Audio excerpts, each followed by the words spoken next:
is a production of DallasCowboys.com and the Dallas Cowboys Football Club. How about them Cowboys?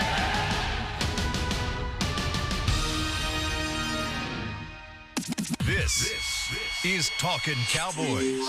Streaming live from the Dallas Cowboys World Headquarters at the Star in Frisco. First down, handoff, Elliott plowing to the goal line. Barry, sacked by Lawrence. Prescott keeps it, and he bangs it in for the touchdown. Here are Mickey Spagnola, Brian Broaddus, Rob Phillips, and Bill Jones. And welcome to Talkin Cowboys inside the SWBC Mortgage Studio on a Thursday that's more like a Wednesday in terms of schedule for your Dallas Cowboys. Getting set for the New York Giants Monday night at the Meadowlands. We're there just a couple weeks ago for the Jets, and now it's another division matchup. Rob Phillips in for Bill Jones, Mickey Spagnola, Brian Broaddus for the next 45 minutes. Phone number 888-855-2297 if you want to join the conversation. And it's kind of nice, guys, to get back into what is somewhat of a normal routine and start getting set for an opponent and talking about another football team and a football game. I hope you enjoyed the break because it's about to happen fast and furious for the next 5 weeks. Did Bill Jones not know this was a Wednesday? Yeah. Technically, it is for the football team, not for Bill. He's got TV duties, and that's okay. Yeah. That's okay. We'll get back into a routine next week, a normal routine. You're right, Brian. Did somebody say it in the press conference just now with Jason Garrett that, 5 games in like 26 days or 25 something? days, yeah. Well, how about 4 and 19? Yeah. That's some of the thing, the league tried to help you out a little bit with the bye, the way they put it. But, yeah, this is one of those runs where we say, oh, nice to have the bye, and then next thing you know, you start to look at the schedule a little bit and you say, oh, that's about to happen. So I always tell those guys upstairs, though, we're going to wake up and it's going to be Thanksgiving. I say that about week 2. When you're going to wake up, it's going to be Christmas, one of those days. But I just, this team has gone through that a lot. They understand with the way of having to play on Thanksgiving. The new twist is the game the following Thursday. That's the twist that they kind of threw on this team the last couple of years to give them those 2 Thursday games.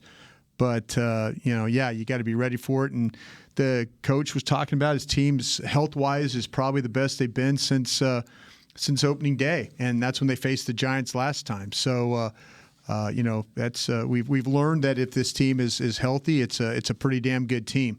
When it's not healthy, that they tend to have some struggles. So see how it goes. It's almost like they make the bye punitive.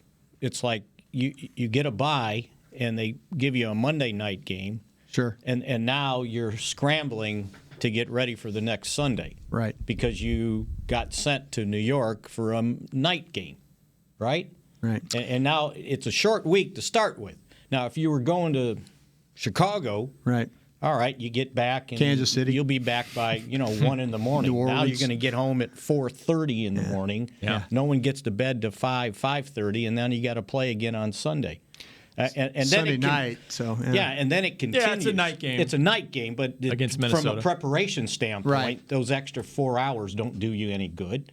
And then you're on the road the next 2 games, right? Right. And then you got to play on a short week on Thanksgiving, but you're going to New England on Sunday. So by the time you get back from that, Monday's a wash. Yeah. So, as Brian said, when you hit this streak, it's going to be after Thanksgiving. Yeah. And that's a lot of games to play for that stretch, 3 out of 4 on the road, but 4 in 19 days, when it should be 28 days. Parking lot, moon. Well, that part hasn't worked out well because, look at their record. They're 1-2 on the road this year. Yeah.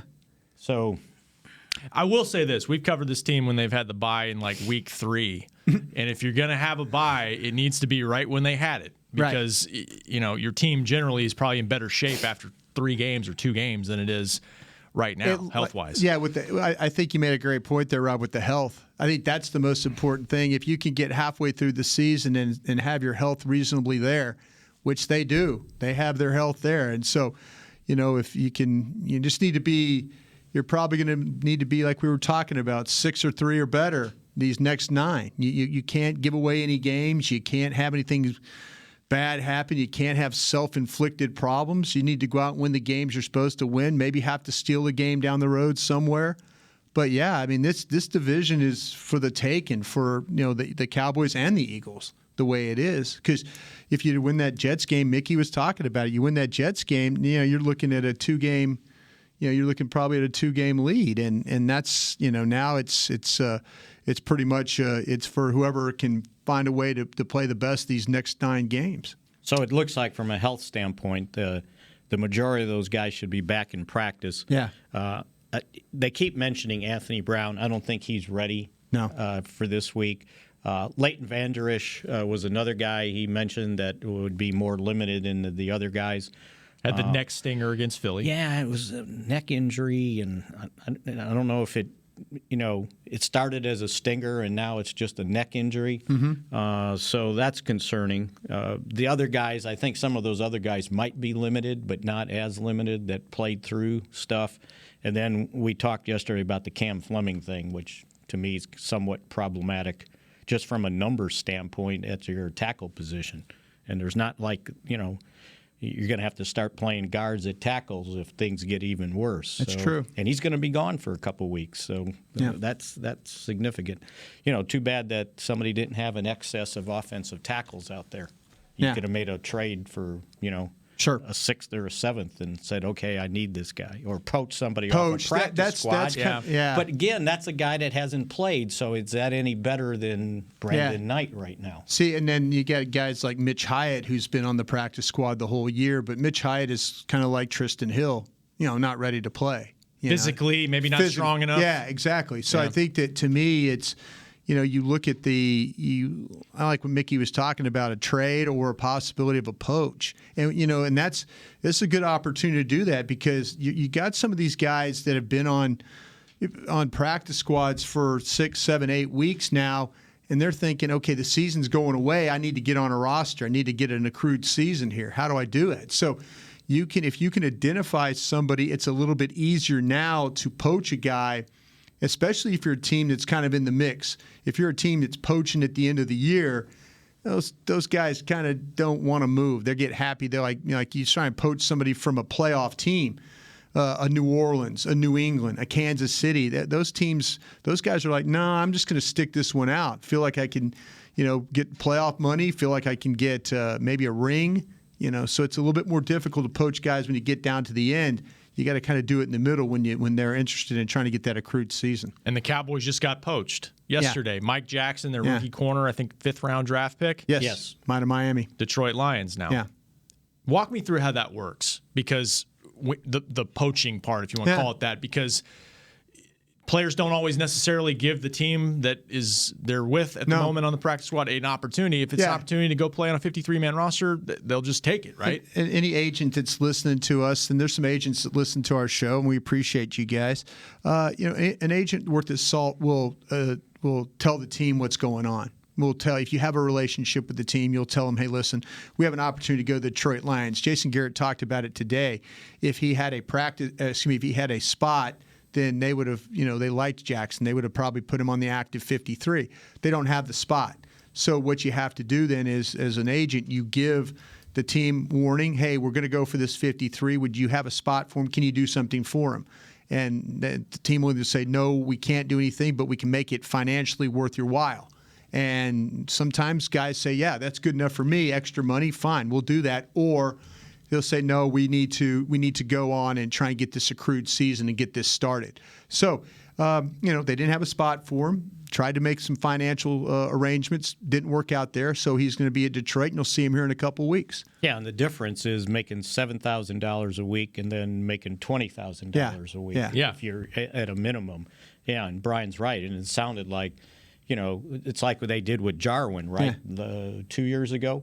And Philadelphia came. They were trying to poach him, and there was I'm sure they paid him a little bit more. Now, when you sign a guy off the practice squad, you got to keep him for 3 weeks. You got to pay him for 3 weeks. 3 weeks. Which made me think, what happens when you poach a guy with 2 games to go in the season? Do you still have to pay him 3 weeks of pay? Yeah. It doesn't roll over till the next season. Oh, no, right? you got to keep him for one more game. Got to keep him. Got to keep him. No, I think you have to pay him, right? You have to pay him, yeah. Even though you only get him for 2 games. Right. So you better really want him. Some teams could be pretty sneaky the way they do it, and if you have an agent that doesn't work with you, but as an agent, you always want to have relationships with all 32 teams. You don't want to be a guy that's moving guys around and. He pulled a Jim Irsay and moved his team in the middle of the night, from Baltimore to Indianapolis. Yeah. You don't want to be that guy. It's his dad that moved the team, right? Not Jim. What's his dad's name? Art? Bill? Ursay. Jim Irsay. It's Jim. It was Jim. Junior. Yeah. Yeah, there's two of them. He's junior. He's junior, yeah. right. But anyway. Yeah, and so the Cowboys, if they probably weren't in the injury situation they were, like on the offensive line, you could have said, okay, I'm going to put one of these guys down. I don't want to lose this guy. Right. But they can't afford to do that because of the injury They situation. could have made a decision on Anthony Brown. What if Anthony Brown was not going along well enough, and they said, you know what, we'll just move on from Anthony. And also Anthony Brown doesn't have a contract next year, too. Mm-hmm. So it might be a situation where they look back and they say, oh, we should have maybe. But they would have to put him on injured reserve. Right. So that wouldn't have for the spot. Right. Yeah, which would be for the season because, just about, right? Yeah. How many weeks are left in the season? It's an 9 8-week thing. So, yeah, for sure. And they don't feel like that's the case with him, although it doesn't sound like he's. Yeah. Yeah, it's not he's that iffy bad, for this but week. not good enough. Poaching is good if you're a bad team and you kind of see it through the first 8 weeks of the season. You start. I mean, we're not going to go anywhere. Let's start just dumping guys and picking up guys. I mean, that's if you're a bad team. Try and think about your roster in 2020. But in this case, having a tackle that's potentially better than Cam Fleming is inviting to me and inviting to Mickey, I'm sure. But they've gave him a 2-year deal. Now the bye week surely helped Tyron Smith and Lyle Collins. They did play against Philly, finished the game, despite some being banged up. What are your thoughts on what you guys have seen from Brandon Knight in the event at some point in the next couple weeks he might need to come in for snaps?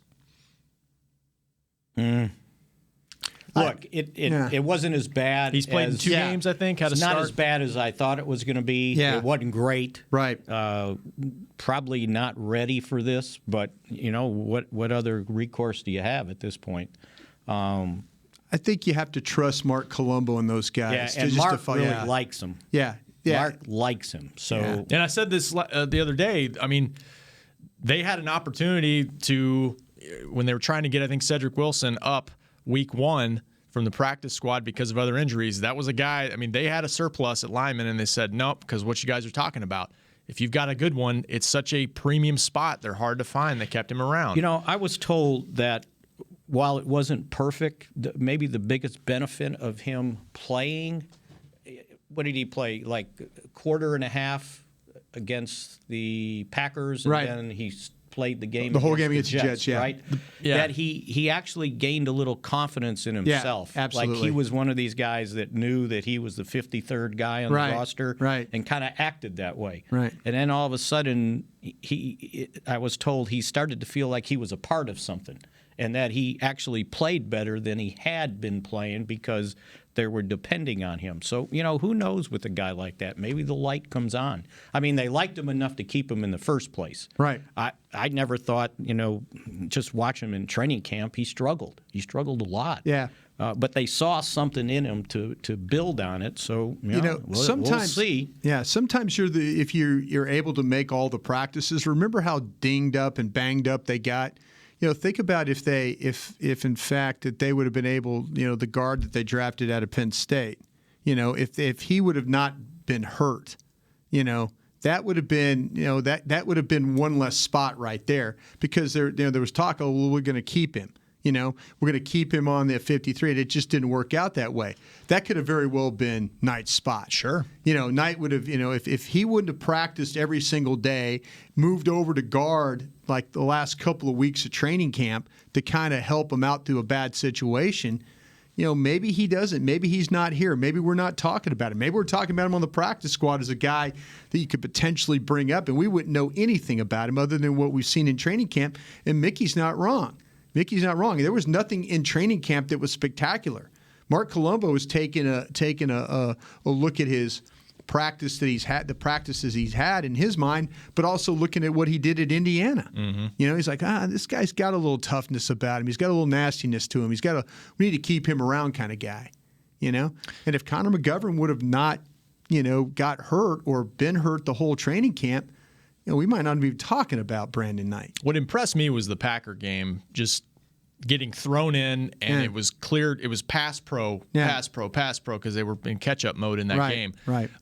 Speaking of McGovern and Noah Brown, doesn't sound like they're ready to practice yet and start that clock on IR. What is wrong with Noah Brown? Is his knee that bad? I mean, it was Nicky, you hear anything? Injury, right? Yeah, he had surgery. Remember, he had it scoped. But was it a scope, or was it a full blown? We're out for 8 to 10 months kind of a thing. It's kind of turning into that. Well, isn't it? or here's the other thing.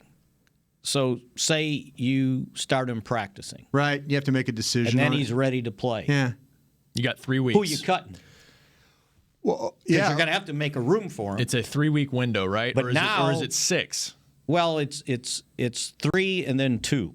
Yeah. Okay. Or 2 and then 3. I can't. It's one of those. Yeah. And so you got to cut somebody, or you're going to leave them on IR. Now you can do that too. See, this is where I'll start thinking about guys like, okay, Devin Smith, you did a great job with. I'm okay keeping him around. Cedric Wilson, you drafted him. Obviously, you like him on special teams and what he can do. He could play all 3 spots. You like him for that. Now I'm looking at it again. Tavon Austin. What is Tavon Austin doing for me? Is Tavon Austin doing enough? Is Tavon Austin, can you supplement somebody else for Tavon Austin snaps, who is probably not going to be here again next year? Okay, so what does Noah Brown give me that you don't have right now? And don't tell me he can block. He can block. Give me something else. Could he? Coaches tell you that is he better? That is he better than Devin Smith going downfield? I'm not trying to cut Devin Smith. No, I know, but you're going to have to cut somebody. Yeah, that's why I'm trying to move on from Tavon Austin. Is what I'm trying to do. If Tavon Austin is just going to be this guy that we're seeing now, I mean, I'm not know about you guys. There's been nothing spectacular about Tavon. Now, maybe Tavon Austin will bring a punt back or something like that. Maybe he'll do something to make my mind change. But I'm looking at these players that don't have contracts next year. Yeah, but you still have rights to Noah Brown. You're not going to lose him. No, but I want him to play. That's what I'm trying to figure out. I just don't know where he fits in. Yeah. I mean, at least Tavon. We're talking to the wrong guy here, Mick. Tavon gives you a dimension that no one else does, right? Now, I don't know how well they've used it or how well he's utilized his dimension, but they try to do stuff with him. He's an insurance policy for Cobb, too, who has had a back injury. Is it Cedric Wilson, he's that guy? He's the punt returner. Yeah, he's the punt returner, basically, and they'll put him in there for a jet sweep here or there, right? Cedric plays the slot. And he plays punt returner. We saw that in the preseason. He can return punts as well. See, I'm just to me that if there's something really, really wrong with him, then just keep him on IR the whole year. That's fine. Mickey's right. You got his rights. Work for next year. But if there's something he could come in and help you with now, if you like the way that, and Mickey was talking about the blocking stuff, if you like the blocking stuff, if you like special team stuff, if you maybe like an occasional play, a big body guy down the field, I mean, to me, they're things they kind of use him as a big tight end. Mm-hmm. But you have a big tight end. Yeah. Right? Well, you do. But are they using the big tight ends well enough? That's another thing. Well, the one that can get down the field. Yeah. He needs to have a big game this game. Giants, he tends to play well against the Giants, so hopefully he'll 89? Yeah. Yeah, he does. Yeah. Hopefully so. Something about that building. Okay, 888-855-2297 is the number if you want to join the conversation. We're going to get into the New York Giants and this matchup Monday. Finally, some football next on Talkin Cowboys. Your new apartment's big. Such a great deal. It's okay. Just okay? What's not too... It's right above the subway! Well, I bet you don't even notice it after the... That's my neighbor, Angus. A deal that's just okay is not okay. Get a great deal with America's Best Network. Come into an AT&T store and learn how to buy one smartphone and get a second one on us. Based on GWS 1 score, September 2018. Star Sports Tours is the only official fan travel partner of the Dallas Cowboys, offering exclusive game weekend travel packages with sideline access and photo ops with current players, alumni, and cheerleaders. That's not all, though. You'll get to talk X's and O's with Senior Director of Player Personnel Will McClay, and of course with yours truly, me, Brian Broaddus. You can trust the official fan travel partner of the Dallas Cowboys, and with with us, you'll travel like a pro. Visit cowboystravel.com to book your travel package today. Work the Cowboys way and channel the winning business tradition of the Dallas Cowboys and the Jones family at Formation. This dynamic workspace provides an elevated work experience on the Star's aspirational campus with exclusive membership options available to meet varying needs. Choose from open workspaces, dedicated desks, and private offices to leverage our home field advantage for your individual business success. Limited memberships are available now, so apply today at formation@thestar.com. A man's Stetson doesn't just protect him from life's elements. It projects an unstoppable and legendary spirit, just like the men wearing silver and navy on the field every Sunday. Since 1865, Stetson hats are American-made with pride right here in Texas. They are still the official crown of all self-respecting cowboys.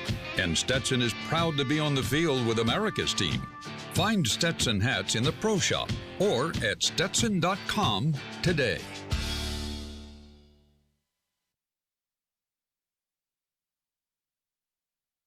Back to Talkin' Cowboys. Check out free-to-play predictive games in the Dallas Cowboys app to win cash prizes up to a $10,000 grand prize. Fans must be 21 or older and logged in to play. Download the app for access on game days at dallascowboys.com/app. You playing? I play the first quarter, and then I forget the second, third, and fourth. I got the same issue, and I need to be better about that. I'm sorry about that, Derek. I know if you're listening. We've got a group that's playing for fun, and we cannot win the grand prize or prizes, but but we get wrapped up in the game. You have a job to do. Yes. You're not sitting on your couch with popcorn. But this is part of our job, so we need to do it. Need to. Just stay tuned and multitask. Mick, you're good at that. Not good at that. This one. I did the first quarter. I did the first quarter. Yeah. I'm going to remind you then. I'm going to tap you on the shoulder. Knock this out at MetLife Stadium on Monday night. All right. Can I skip this? Wait to the fourth, and if it's a blowout, then I'll participate. That's cheating. You can't do that. You got to go do all four quarters as the game goes. Yes. All right. Welcome back to Talkin' Cowboys inside the SWBC Mortgage Studio. Cowboys practicing outdoors today. It is chilly. It's a nice mimic for sun's out. MetLife Stadium on Monday night. I'm sure clear, sunny, and cold. All right, let's join the phone lines today. Jim from Pasadena, start us off. You're up first on Talkin' Cowboys. Hey, good morning, guys. Please forgive me if I comment on something you've been talking about. I'm not watching right now. I'm calling from work. Go ahead. Hey, I watched tape of Detroit. My gosh, this is a different Giants team. They have not given up. I noticed they're using Barkley out of the backfield on pass routes, and he's running great routes, wheel routes, seam routes, and he's fast enough to get up the field from the backfield. And that scares me. This guy is, what kind of defensive package do you want to put in? Because it doesn't tip their hat because the kid can play in the backfield and still run great routes. It scares me that the offensive line looks better. I thought Nate Solder, I wasn't high on him, but he had a great Detroit game, except for one play. Sure. So what are your thoughts on that? What do you think? This Giants team scares me right now. I think they're pretty darn good. Okay. Golden Tate has really elevated them as well. So, anyway, your thoughts. Thanks, guys. Thanks for taking my call. Thanks, Jim. You led us right to where we were going. The Giants are in the National Football League, right? Oh, they pay their players too? And was not Barkley their leading receiver last year? He was. So it's not a surprise. No. Right? They saw it last year. Sure did. So, yeah. But I think he makes a point. I think you mentioned Golden Tate. Brian, you wrote about him. Yeah. I mean, they didn't have him the first time around, and this is a guy that's given this defense fits on another team. Yeah. But what are you seeing from their offense now with Daniel Jones at quarterback and just some of the weapons they've got in, including Barkley, of course? Yeah, the ball clearly is going down the field more. It's accurately going down the field. And they've got a couple of guys. You mentioned Golden Tate. You also, Darius Slayton out of Auburn is another player, rookie. Usually the learning curve for rookie wide receivers is pretty steep. This kid's done a pretty good job. of coming in. They've thrown him some 50-50 balls. He had 2 touchdowns against the Lions last week. He's a 6'1" guy, plays much taller than that. You watch him go up and get the ball. He's a great athlete. When he was at Auburn, you could see they throw him the ball short, and he's like a really good run after the catch guy. Those are the problems you have to worry about with him, the speed, the quickness, and stuff like that. He's got Daniel Jones has found him. He's found Tate. They're going to use Evan Ingram. He's right about the back. Jim's right about the back coming out of the backfield. The problem that the Giants have had is when they don't pick up blitzes, when they don't block well up front. The quarterback can turn the ball over instantly. He has problems with awareness in the pocket. He has problems protecting the football in the pocket. And when teams really come after him, you can create turnovers with him. Fumble return for a touchdown. And that's why. And I think that's why. Maybe DeMarcus Lawrence was saying Little Manning. He kind of described Daniel Jones as Little Manning, because we've seen that from the past with the Giants. If you hit Eli Manning and you can affect him in the pocket, he will turn the ball over. And that's the biggest problem with Daniel Jones right now. They're a better team with him playing quarterback, and they're an outstanding running team when they can get that going. The problem is I don't see the problems with the Giants being their offense. I see the problems their defense. They have done nothing. They get no pass rush, and they don't defend the pass very well. So what happens is they're in a lot of games where they're close, and then they can't finish a game because their defense is bad. They're up there in the league in terms of 20-yard passes allowed, 40-yard passes allowed, a lot of explosive plays, and the Cowboys had some in week 1. But to Jim's point, though, you have to worry about Barkley. You have to worry about those receivers. You have to worry about the tight end. This has got kind of that Jets game written all over it again. When you talk about a young quarterback with a good group of receivers, no real household. I mean, Golden Tate is a household name, but he's not one of those guys. I mean, he's bounced around a little bit now in the latter part of his career. But you have a quality group of receivers. They're capable of making plays. If you don't play well defensively, we always talk about, how do you stop Barkley? You got to tackle. The way the Cowboys were able to beat the Giants in that week 1, they got ahead. The Giants were just in trouble. They couldn't come back. They didn't have any ability to come back. And I think they've got a guy that can bring them back if they have to. The problem is, though, he could also turn over the ball 2 or 3 times a game, whether it's an interception or a fumble in the pocket. So what does that mean? You better put pressure on him, right? Pressure, right. Yeah. You better blitz him. Yeah. You better not sit back with a 4-man rush and not get to him and let him get comfortable like they did Sam Darnold. Yeah. You want more blitzes. I want more pressure, however they have to do it. Might be in the form of that number 79. It might be that. It might be, if you get Bennett lined up the shoulder of off that shoulder of Hernandez or one of those guys, or Zeitler, one of those, the guard stuff, let him attack. If he could be disruptive inside, that's what affects Daniel Jones. You watch, he'll hold the ball, and then it's a sack, fumble. Mm-hmm. And that's how you got to get to him. You've got to knock him around a little bit. You can say that about all quarterbacks, but especially this young quarterback. Jason Garrett said it on the walk-off. He goes, it's hard being a rookie quarterback in this league. It is. And that's a nice way of saying this guy has some problems when people come after him. That's what made Dak's first season so impressive, is that he didn't turn the ball over. I think he had 3 picks. Had a really good running game too. Yeah, a lot to lean on for sure. So all this. Correct me if I'm wrong, but everybody seems to be concerned on how ready Michael Bennett will be to play in this game. Mm-hmm. He should be ready today. Yeah, he's fresh. He hadn't played a lot. Got suspended. The game before the trade? By New England. The 6th game he got suspended, and then he played 11 snaps before the trade. He missed the Giants game. Yeah, the Thursday night game is what he. So, but he's been practicing. Yeah. How much is there to learn to come in and rush the quarterback on third down? He's in shape. Don't worry about that. And like Mickey says, he should be fresh. His snaps were going down and down. The reason why he didn't play, it wasn't because of his ability. The reason is that the New England Patriots, when you watch them play, and here are a few weeks, you study them, they play with linebackers as rushers. That's their whole thing. They get all these linebackers on the field, and it's been a scheme that's it's created a lot of turnovers for them. And they don't go with big, bulky guys. They go with fast, linebacker, athletic guys that can attack the passer, and they can afford to get away with it because they're ahead in games and they're able to kind of play with the lead a little bit, and they attack you that way. And then all of a sudden, well, let's see if they have to play a game where it's close, tight, and teams can run or pass on them. Then do they have to adapt what they're doing? Exactly. Yeah, But that's the Patriots. That's what they do. That is Belichick. And that's fine. That's what they did, right? That's why he only played he averaged, Brian, I think, 22 snaps a game. That's it, yeah. So, put his hand on the ground instead of standing up Jaylon Smith on the line of scrimmage as your fourth pass rusher. And he's familiar with what they've done here defensively, it's not too. like, it's similar to I guess what Richard-type defense in the past.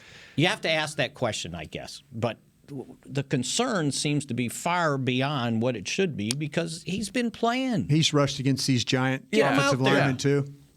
He's There's in the Philadelphia. quarterback. Go get him. Who's had concerns? Well, I keep hearing that question. Oh, you got that on the fan? No, and today in the press conference and Tuesday in the press conference. Well, people act like they got him off the street. Yeah. They didn't get him off the street. Yeah. It wasn't like he was He's sitting been on in a his camp. couch. He's been playing some. He's ready to go. He's football ready. He's also a veteran. He's been in the league 11 years and knows what to do. Yes. Robert Quinn said you can already tell he goes about his craft very seriously. Daniel Jones, just watching him a little bit, a couple games, is it weird for me to say I see a little Romo in him? Romo's first year here in 2006. Like, he'll throw it anywhere. He'll throw it into any window. He's not afraid. He's mobile. He can escape the pocket. But he is prone to making mistakes. Yeah. And that's how Tony was early on before he kind of mastered the position. Yeah, I think you have him right, Rob. I don't think he has the elusiveness of Tony. I mean, he's a little bit more of a more of an upright player where Tony played bent knee and kind of was able to kind of duck, dodge, and move around a little bit. That's true. Yeah, that's where I think the escapability. Tony was always the ability to do those types of things. But to your other points, absolutely. He makes some throws that, again, Eli Manning is a great part of Giant history. That's what he needs to be, history. And he is. They're moving on. And this quarterback gives him a chance. He is not the problem in these games. Their defense is the problem. And if they had a better defense, if they had even a middle-of-the-road defense, they would be right in this divisional hunt that we're talking about, 4-3, and not being 2-5. They would have won some more games because of the way he's been playing. All right, let's take our final break.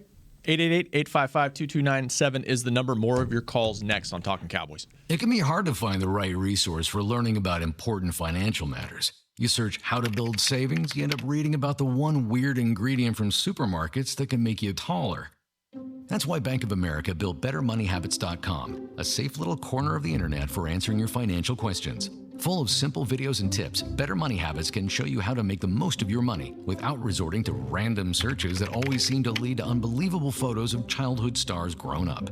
To learn more, visit BetterMoneyHabits.com. It's time for tailgating with the OtterBox boys. The OtterBox that builds those crazy protective phone cases? Yup, and now they're changing the side dish game with the OtterBox Trooper Soft Cooler. Lightweight, mobile, and leak-proof, Trooper is perfect for blitzing a crowded parking lot with a Frito pie. Amazing. Hey, you think I could fit my 7-layer salmon salad into the Trooper cooler? Yup, but please don't. And that's been Tailgating with the OtterBox boys. Learn more about the Trooper Soft Coolers at OtterBox.com. While a player could look good on paper, it's when he's out on the field that you really find out what he's made of. That's why the Cowboys rely on more than just stats and scouting reports when building their team. When picking a tractor, it's why you should rely on more than just specs and features. You've got to take it out and put it to the test. The Cowboys did when they named John Deere their official tractor. Experience one for yourself. Visit myjohndeeredealer.com/football. Dr. Pepper is the one you crave. But how do you explain that craving? Imagine a surging river of ice-cold Dr. Pepper, roaring with carbonated mists of desire. You're dangling above it, upside down, like a fishing lure in the wind. 23 flavors tickle your nose, but the river is too far away to taste. Dr. Pepper calls to you. You. Now that is a Dr. Pepper craving. Dr. Pepper, the one you crave. Want to use what the pros use? How about the official men's skincare brand of the Dallas Cowboys? Jack Black. Right now, you can get the Jack Black Starter, a curated collection of Cowboys locker room favorites for just $10 with free shipping. The starter includes 4 Jack Black skincare favorites, plus a full-sized intense therapy lip balm. Go to getjackblack.com/Cowboys and use the code word TEAMJB. That's getjackblack.com/Cowboys. The Jack Black Starter, $10, free shipping. Back to Talkin' Cowboys. How appropriate is this? You've heard of the witching hour? What time is the witching hour? Midnight, right? Yeah. Well, if you want to take advantage of picking just 6 from Jack Black, it expires tonight at the witching hour on Halloween. So the trick is you got to go to getjackblack.com. You spend $75+ shipping is free, and you get to pick six of their products, including Turbo Wash, facial cleanser, beard lube, and face buff, even hand healer. So don't forget, 11:59 is the deadline to go to getjackblack.com to pick your 6. Isn't it amazing now that you know the backstory behind all this, right? That witching hour was not into copy points. Never. Nothing. Just, he thought he checked what was going on in his hometown in Illinois, and he kind of popped right in there and he knew he had to give a read, and he just off the top of his head. You just pointed to your head, huh? That's right. Proud of yourself. What do you think I've been doing? Nice job, Mick. Yes. Welcome back to Talking Cowboys. Got a few more minutes left in the show. Let's go back to the phone lines, gents. What do you say? Back to the West Coast. James from Stanford. You're up next. What's up? Hey, actually, my name is Michael, but it's all right. I've got a couple questions. We got Stanford, right? Yeah, Stanford. That's right. Yeah. Go ahead. What's on your mind, Michael? I got a couple questions and then a fun fact for you guys.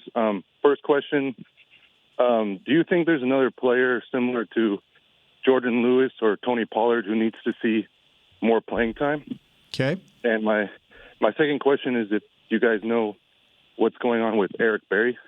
How come nobody's signing him? Yeah. And the fun fact is my mom actually taught Cheeto Bay in kindergarten. Oh, there you go. Yeah, so I'll hang up and listen. Thank you. Thank you very much. He is from California, right? He is. Yes. Yeah. Went to Colorado for college, but yeah.